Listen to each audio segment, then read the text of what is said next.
స్తోత్రం. హల్లెలూయా. ఇక్కడ మనం చదువుకున్నటువంటి వాక్య భాగం ఏమిటంటే, దేవుని మందిరానికి వెళ్తున్న వారి, దేవుని మందిరమునకు వెలుచున్నటువంటి వారికి ఉన్నటువంటి ఆధిక్యతను దేవుడు ఇక్కడ చూపిస్తా ఉన్నాడు. దేవుని మందిరానికి వెళ్ళేటువంటి ఇద్దరు దేవుని దాసులు లేకపోతే దేవుని బిడ్డలు వారు చేసినటువంటి అద్భుతమైనటువంటి కార్యాలు. దేవుని మందిరానికి పేతురు యోహాను నడిచి వెళ్తా ఉన్నారు. ఎందుకు వెళ్తా ఉన్నారు? ప్రార్థన చేసుకోవటానికి వెళ్తా ఉన్నారు. ప్రార్థన చేసుకోవటానికి వెళ్ళడం వారికి అలవాటు, వారికి ఒక క్రమం ఉంది. దేవుని మందిరానికి వెళ్తున్నటువంటి ఆ యొక్క పేతురు యోహానులు చాలా కాలం నుంచి అక్కడ భిక్షను అడుక్కోవటానికి లేకపోతే సహాయాన్ని తీసుకోవటానికి ఒక కుంటివాడు అక్కడ ఉండటం వారు గమనించారు. వాడు చాలా కాలం నుంచి అక్కడికి వస్తున్నాడు, వెళ్తున్నాడు. దేవుని మందిరానికి రెండు రకాల మనుషులు ఇక్కడ కనపడతా ఉన్నారు. దేవుని మందిరానికి సహాయాన్ని ఆర్థించడానికి లేకపోతే తమకున్నటువంటి సమస్యల్లో నుంచి సహాయం పొందడానికి వచ్చేవారు కొంతమంది ఉంటే, ప్రార్థించడానికి వెళ్ళేవారు కొంతమంది. రెండు రకాల గుంపులు మనకి, రెండు రకాల వ్యక్తులు, రెండు రకాల మనుషులు మనకి ఇక్కడ కనపడతా ఉన్నాయి. అక్కడ ఉన్న మూడు క్యారెక్టర్స్ మనకి అక్కడ కనపడుతున్నాయి. ఆ మూడు క్యారెక్టర్స్ లో రెండు క్యారెక్టర్స్ ఏంటి? పేతురు యోహాను, మరొకడు కుంటివాడు.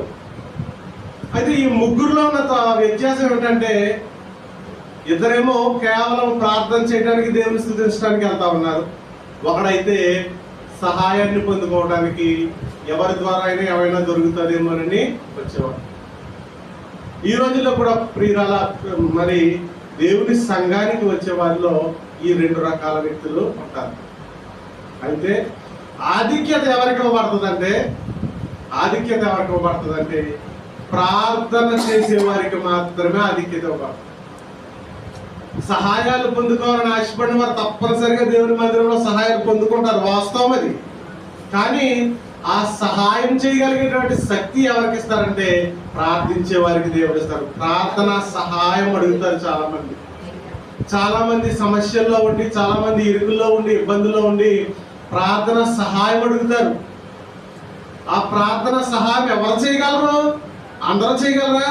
ప్రార్థన చేయవాడు మాత్రమే చేయగలరు.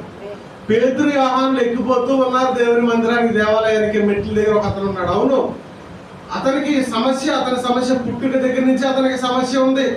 దాన్ని ఎవరు తీసివేయలేరు. అయితే ఈ ప్రార్థన చేసేటువంటి బిడ్డలు ఏం చేస్తున్నారంటే అవసరతలో ఉన్న వాడిని దర్శిస్తా ఉన్నారు. వాడు అడగలేదు నాకు సాయం చేయడు బాబని, కానీ ప్రార్థన చేసే వాడి దగ్గర ఉన్నటువంటి ఆ యొక్క ప్రార్థన చేసే వాళ్ళ దగ్గర ఉన్నటువంటి గుణం ఏంటంటే అడిగి తెలుసుకోవాలి. ఎందుకంటే నీ దగ్గర అవతల వారి యొక్క అవసరాలు తీర్చేటువంటి ప్రార్థన ఐశ్వర్యం ఉంది. గడిచిన వారం మనం చెప్పుకున్నాం ప్రార్థన యొక్క గొప్పతనం. ప్రార్థించినటువంటి తల్లులు కొంతమంది తమ మృతులైనటువంటి కుమారులను తిరిగి బ్రతికించుకున్నారని మనం విన్నాం. ప్రార్థనలో అంత గొప్పతనం ఉంది. ఇక్కడ ప్రార్థించేటువంటి దేవుని కుమారులను మనం చూస్తా ఉన్నాం, దేవుని శిష్యులను మనము చూస్తున్నాం. వారు ఏం చేస్తా ఉన్నారు? వెళ్ళి వాడిని చూసి మా వైపు నిదానించి చూడు అని అడుగుతున్నారు. ఇవాళ ప్రార్థన పరులమైనటువంటి మనకు ప్రార్థన చేస్తే దేవుడి కార్యాలు చేస్తున్నాడు, మనకు విశ్వాసం కుదిరింది. ఇవాళ మనం ప్రార్థించే స్థితిలో ఉన్నాం. కానీ అనేక మంది ఇవాళ మాకు సహాయం కావాలి, పలానా సమస్యలో ఉన్నాం, అయ్యో ఇలా యాక్సిడెంట్ అయింది, ఇలా సమస్య జరిగింది, ఇలాగ ఇబ్బంది కలిగింది, ప్రార్థన చేయండి అనే వాళ్ళు అనేక మంది ఉన్నారు. అయితే మనం వెళ్ళి మేము మీ కొరకు ప్రార్థించగలం, మీరు మా వైపు చూడండి, మాకు సమస్య చెప్పండి అనేటువంటి స్థితిలో ఉన్నామా? కానీ ఆ రోజు పేతురు యోహానులు సీదాగా వెళ్ళి అడుగుతున్నారు, నీవు మా వైపు తేరి చూడమన్నారు. వీళ్ళకే లేదు, వాళ్ళకేమిస్తారు? అవును, పౌరు భక్తులు అంటా ఉంటారు, మేము అపాయాల గుండా వెళ్ళినప్పటికీ ఉపాయం లేని వారు కాదు, మా దగ్గర ఉపాయం ఉంది. అవును, మేము సమస్య చేత పట్టబడతా ఉన్నప్పటికీ మేము తప్పించబడిన వారము, మేము కొరతల్లో ఉన్నప్పటికీ కానీ కొరత కలిగిన వారి గురించి మేము ప్రార్థన చేసి వారికి మహదైశ్వర్యాన్ని మేము కూర్చిపెట్టగలము. ప్రార్థన ఆ యొక్క ఐశ్వర్యం మా దగ్గర ఉన్నది. పేతురు యోహాను అడుగుతూ ఉన్నారు ఆ యొక్క పుట్టికుండు బండి, అయ్యా నువ్వు మా వైపు చూడు అంటే వాడు వారి యొద్ద ఏమైనా దొరుకునేమో అని. ఏంటంట? ఆ పేతురు యోహాన్లు ఏమైనా సహాయం చేస్తారేమో, ఈ లోక సంబంధమైన సహాయం చేయాలంటే ఏం చేయగలరు? ఏమైనా ఒక 10 దినారాలు అతనికి ఇవ్వగలరు. ఒక 10 దినాలు ఇస్తే అతని అవసరం తీరిపోతుందా? అతని కొరత తీరిపోద్దా? తీరదు. కాబట్టి ఈ ప్రార్థన యోధులు ఏం చేస్తా ఉన్నారంటే అతనికి ఎవ్వరూ ఇవ్వలేనటువంటి ఆ యొక్క భరోసా, ఎవ్వరూ ఇవ్వలేనటువంటి ఆ యొక్క కానుకను, ఎవరో ఇవ్వలేనటువంటి ధర్మాన్ని, ఎవరో చేయలేనటువంటి సహాయం చేస్తా ఉన్నారు కేవలం ప్రార్థన ద్వారా. వాళ్ళు ఏమంటా ఉన్నారు? అయ్యా నీకు ఇవ్వడానికి మా జేబు నిండా డబ్బులు ఉన్నాయనుకున్నావా? ఏమున్నాయి మా దగ్గర? ఏమీ లేవు. చాలా మంది మనల్ని చూసి అయ్యో పాస్టర్ అంట, అయ్యో లేకపోతే పాస్టర్ అంట, లేకపోతే సహోదరు అంట ప్రార్థన చేస్తుందంట అని కొన్ని సందర్భాల్లో సమస్యలు మనతో చెప్పుకుంటూ ఉంటారు. కానీ అప్పుడు మనం గుర్తించాలి ఒకటి, మనం సహాయం చేయలేం, కానీ సహాయం చేయగలిగిన వాడి దగ్గర మనం వారిని అప్పగించగలం, మొరపెట్టగలం. అది నేనెందుకోండి సహాయం చేయడానికి ఈ సమస్యను విన్నప్పుడు నేను కూడా బాధపడతాను, కానీ నేను ఒకటి మాత్రం చేయగలను, ప్రభువా ఇదిగో నాయన వారు నీవు మేలు చేయాలని వారు నాతో చెప్పుకున్నారు, నాయన నాతో కాదు చెప్తారు, నీతో చెప్తారు, నువ్వు చూసుకో అని ప్రార్థన చేసి మరిచిపోయిన ప్రతిసారి ఆయన కార్యం చేసి లేపుతున్నాడు. ఇదిగో కార్యం చేసి చూసుకో. దేవునికి స్తోత్రం. చాలా కార్యాలు మన యొక్క ఈ కుటుంబంలో జరిగినాయి. దానికి మీరే సాక్షులు. అబద్ధాలు లేకపోతే లేనివి చెప్పాల్సిన అవసరం మనకి జరిగినాయి. ఎన్నో అసలు జరగవనుకున్న కార్యాలు ఎన్నో జరిగినాయి. దేవుని కృప అంత గొప్పది. పేతురు యోహానులు అంటా ఉన్నారు, అయ్యా నిన్ను మా వైపు చూడమన్నది మా దగ్గర ఉన్న బంగారాన్ని వెండినో నీకు ఇవ్వాలని కాదు. ఏమంటున్నారు వాళ్ళు? వెండి బంగారాలు మా యొద్ద లేవు.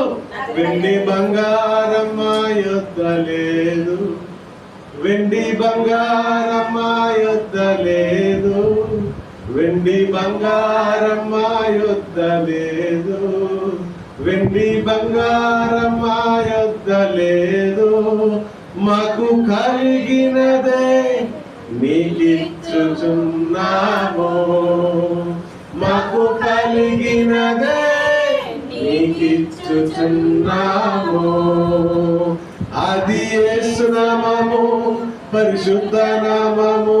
అది యేసు నామము, పరిశుద్ధ నామము.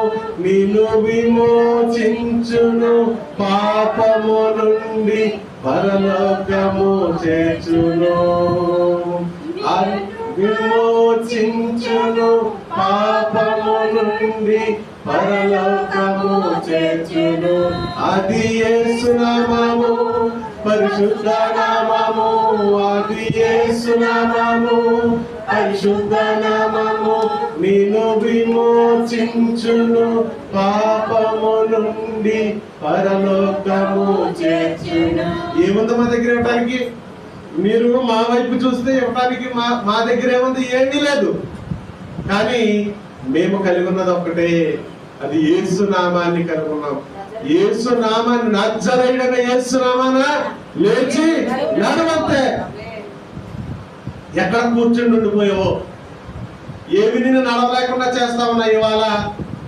కుంటితనం అంటే దేనికి సదృశం అంటే చాలా మంది ఉన్న స్థితిలోనే ఉండిపోయి వాళ్ళకి లేవాలని ఉండదు. నిజానికి వాళ్ళకి వద్దు పరిస్థితి. నాకు ఈ పరిస్థితి వద్దు, నేనున్న ఈ స్థితి, ప్రస్తుతం ఉన్నటువంటి ఈ స్థితి నాకు మంచిది కాదని తెలుసు. అక్కడి నుంచి లేచి రావాలని చాలా మంది ఆశపడతా ఉంటారు, కానీ లేచి రాలేరు. ఎందుకంటే వారిలో జీవము లేదు. గత వారం మనం చెప్పుకోం, చనిపోయిన తమ కుమారుల గురించి ప్రార్థించినటువంటి తల్లి, ప్రార్థించిన విశ్వాసి, ప్రార్థించిన సంఘము గురించి మనము మాట్లాడుకున్నాం. ఎందుకంటే వారు లేచి రాలేరు. వారి స్థితిని చూసి మనమే వారిని లేపేటువంటి స్థితిలో ఉన్నాం. ప్రార్థనలో అంత గొప్ప శక్తి ఉంది. ప్రార్థనకు వెళ్ళే వారికి ఈ సుగుణాలు ఉండాలి. ప్రార్థనకు వెళ్తా ఉన్నప్పుడు నిన్ను చూసి నీ చుట్టుపక్కల వాళ్ళు, దేవుడంటే తెలియని వాళ్ళు, సమస్యల్లో ఉన్న వాళ్ళు, ఇబ్బందులు ఉన్నారు, అమ్మా ప్రార్థనకి వెళ్తున్నావా? తల్లి నా గురించి ప్రార్థన చేయి, మా ఇంట్లో సమస్య ఉంది నీకు తెలుసు కదా, ప్రార్థన చేయమ్మా అంటే నువ్వు ఇక్కడికి వచ్చి అది గుర్తుంచుకొని ఆ అంశం మోసుకొచ్చి నువ్వు ఇక్కడ ప్రార్థన చేస్తూ ఉంటే వారి యొక్క గృహాల్లో, వారి యొక్క కుటుంబంలో కార్యాలు జరుగుతూ ఉంటే వాళ్ళు మరలా వచ్చి అమ్మ నీకు వందనాలు సుజీతమ్మా, వందనాలు నీకు స్వప్నమ్మా, నువ్వు ప్రార్థన చేసావు, మా గురించి ప్రార్థన చేయమ్మా, దేవుడు కార్యం చేశాడమ్మా అంటే నీకు ఎంత సంతోషం. ప్రార్థించే వారిలో ఈ యొక్క గొప్ప ఈ యొక్క లక్షణం ఉండాలి. అవసరమైతే అడగాలమ్మా, తొందరపడద్దు, ప్రార్థన చేద్దాం. మన దగ్గర ఉన్నది అదే ఐశ్వర్యం, ప్రార్థన ఐశ్వర్యం మాత్రమే మన దగ్గర ఉంది. నిజంగా చూడండి, ఎవరైనా సమస్యలో ఉంటే నువ్వేం చేయగలవు? అక్కడికి వెళ్ళి వాళ్ళకి ఒకవేళ సమస్య ఉంటే ఒక 10 దినాలు ఇచ్చేస్తే తీరిపోద్ది అనుకుంటే ఇచ్చేయచ్చు, మనం ఆ స్థితిలో ఉన్నాం, పర్లేదు. కానీ మరలా ఎప్పుడు ఆ సమస్య వారికి రాకుండా దేవుని సహాయానికి వారిని అప్పగించుకోవాలి మనం. అది దేవుడు మనకి ఇచ్చినటువంటి బాధ్యత. దేవుని మందిరానికి వెళ్ళే వారికి, దేవుని సన్నిధికి వెళ్ళే వారికి, ప్రార్థన చేసేటువంటి శక్తి ఉన్న వారికి ఈ యొక్క లక్షణాలు ఉండాలి. మనం వెతికి తీసుకురావాలి దేవుని సన్నిధికి. అయ్యా ఒక్కసారి ఆ జీవితంలో ఆ కుటుంబంలో కార్యించి ఒక్కసారి. నేను అనుకున్నాను మరి రాజమ్మ గారు సాక్ష్యం చెప్పినప్పుడు వారు విగ్రహారాధన చేస్తారని, అయ్యప్ప మాల వేసుకున్నారని, ఇలా చేశారని, ఎలా చేశారు తెలియక చేశారేమో. నేను అనుకుంటాను దేవుడు ఒకే ఒక ఎర్ర వేస్తారు. ఎర్ర వేయాలంటే ముందేమో వాళ్ళ చేప ఆ ఎర్రను పట్టుకోవాలంటే ఏం చేయాలి? ముందు చేపకి ఆకలి వేయాలి, ముందు చేపకి కొరత రావాలి, ముందు ఆ చేపకి ఆకలి వేయాలి.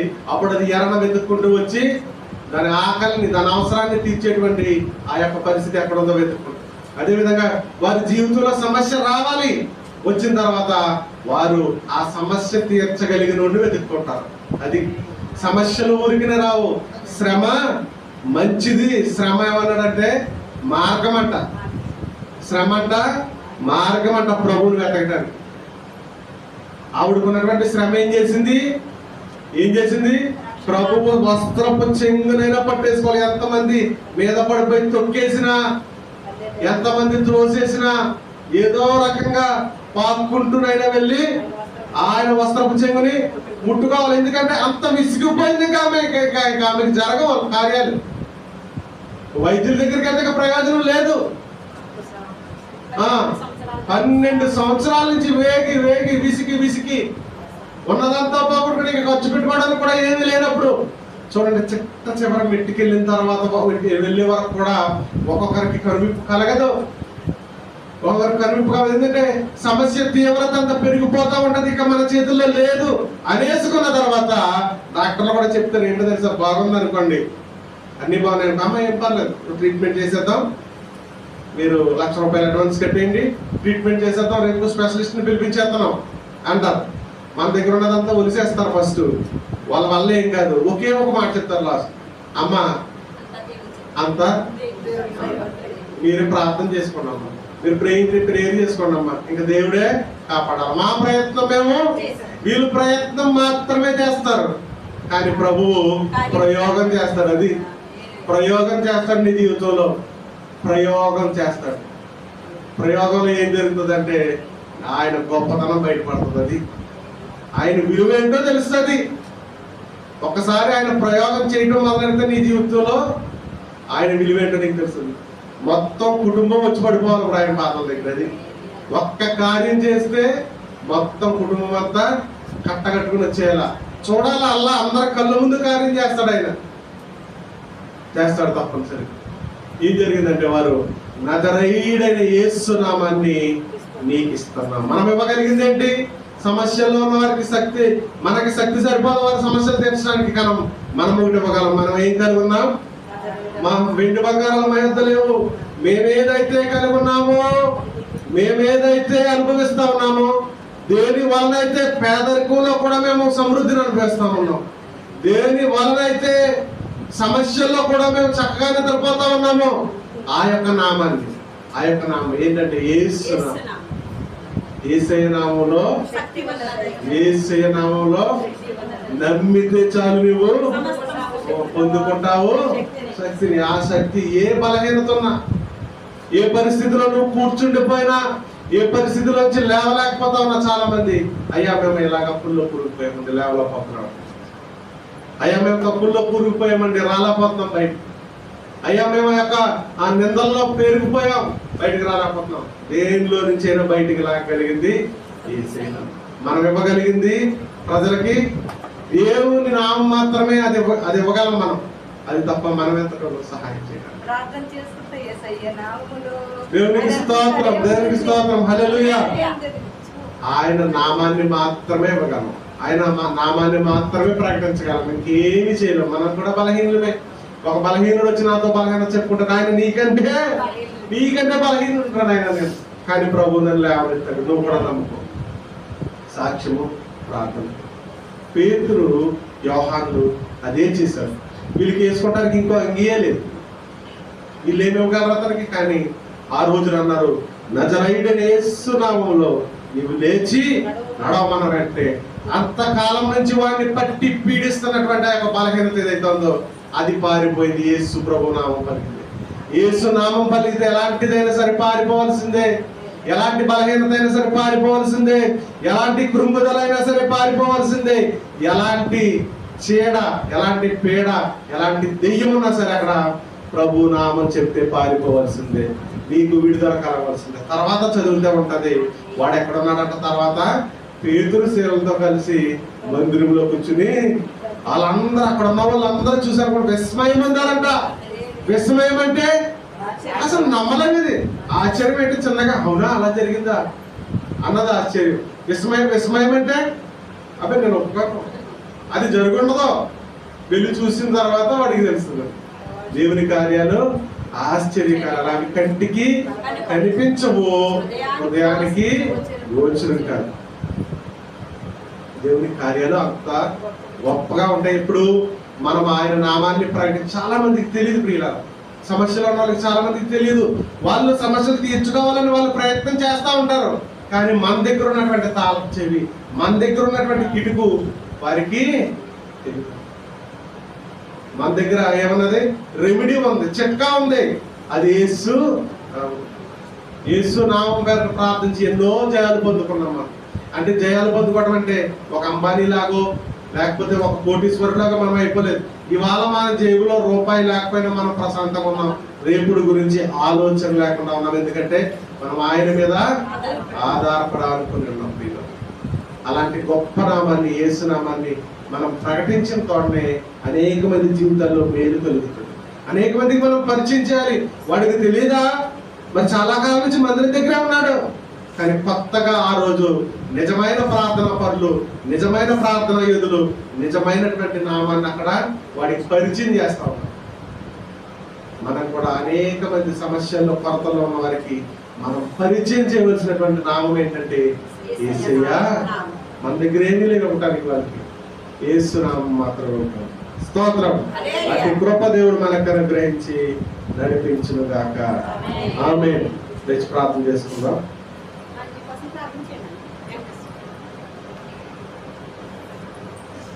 పరిశుద్ధమైన తండ్రి, కృప కలిగిన ఆయన వందనాలు.